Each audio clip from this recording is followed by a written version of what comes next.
سلام، طاهری سفر هستم و با اخبار امروز شنبه 29 سپتامبر همراه شما.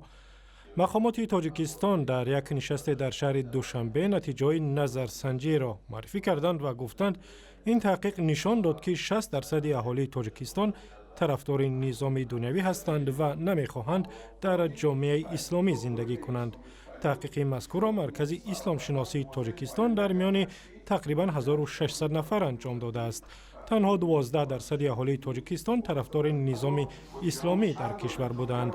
در این نشست در کاخ وحدت در شهر دوشنبه نمایندگان سازمان‌های غیر حکومتی و دانشمندان و نمایندگان نهادهای دولتی روز 29 سپتامبر مسئله مبارزه با افراطگرایی و تشکل جهانبینی دنیوی را بررسی کردند. در تاجیکستان که نظام سیاسیش نظام دنیوی است، مقامات رسمی از گسترش افراطگرایی اسلامی نگران هستند. سال گذشته نیز یک پژوهش در تاجیکستان نشان داده است که 87% اهالی از افراطگرایی نگرانند و بیشتر از نصف مردم ضد نظام اسلامی هستند. مقامات انتظامی تاجیکستان بزرگمهر یاروف، یکی از وکیلان دفاع اعضای بازداشت شده حزب نهضت اسلامی را به قلابی و ساخته‌کاری سند متهم کردند. وزارت امور داخلی روز 29 سپتامبر گفت بزرگمهر یاروف سال 2010 با وعده دروغ از یک ساکن استرافشن $4000 گرفته است و هیچ کاری برای او نکرده است.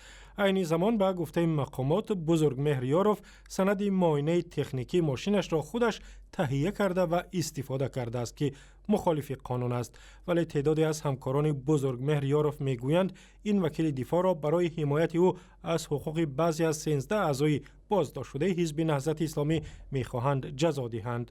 و چند ساعت بعد از این خبر دادگاه عالی تاجیکستان با درخواست دادستانی کل حزب نهضت اسلامی را حزب افراطگرا و تروریستی اعلام کرد و فعالیت آن را در تاجیکستان ممنوع نمود. در بیانیه دادگاه عالی تاجیکستان که خبرگزاری خاور نشر کرد، اعضای حزب به صادر کردن جنایت‌های دارای خصوصیت تروریستی و افراطگرایی متهم می‌شوند. روز 29 سپتامبر در یک نشست در شهر دوشنبه مقامات تاجیکستان مسئله مبارزه با بیماری سیل را بررسی کردند و گفتند تلاش دارند حجت تشخیص بیماری سیل را که به مهاجران می‌دهند در روسیه هم اعتراف کنند. اینو در جمهوری 11 کمیسیون‌های طبی برای از معاینه گذراندن این شهروندان تشکیل کرده شده است، ولی متاسفانه اون سرتیفیکاتی که از طرف این کمیسیون داده می شود در دیگر کشورها به اعتبار گرفته نمی شود و از همین سبب ضرورت به میان میاد که بعد سفر کردن به فدراسیون با دیگر کشور از معاینه طبی باز اثر نگذارند. در این نشست در شهر دوشنبه مقامات تاجیکستان، روسیه، قزاقستان و قرقیزستان و نمایندگان یوساید آژانس رشد بین المللی ایالات متحده حضور داشتند. در سال 2014 در تاجیکستان بیشتر از 5000 مورد گرفتاری به بیماری سیل ثبت شده است. در جنوب تاجیکستان یک خواجگی دهقانی پرورش اشتر را به راه مانده است و نخستین خواجگی دهقانی می شود که در ولایت ختلان این کار را پیشه می کند. خواجگی صاحب خان در جماعت کیروفی ناحیه وخش حالا 8 اشتر دارد و رهبرانش میگویند به زودی صاحب 5 اشتر بچه می شوند. اقلیم تاجیکستان با وجود گرمی برای سکونت اشتر مناسب نیست، زیرا اشترها به زمستان سردی کشور تاب نمی آورند.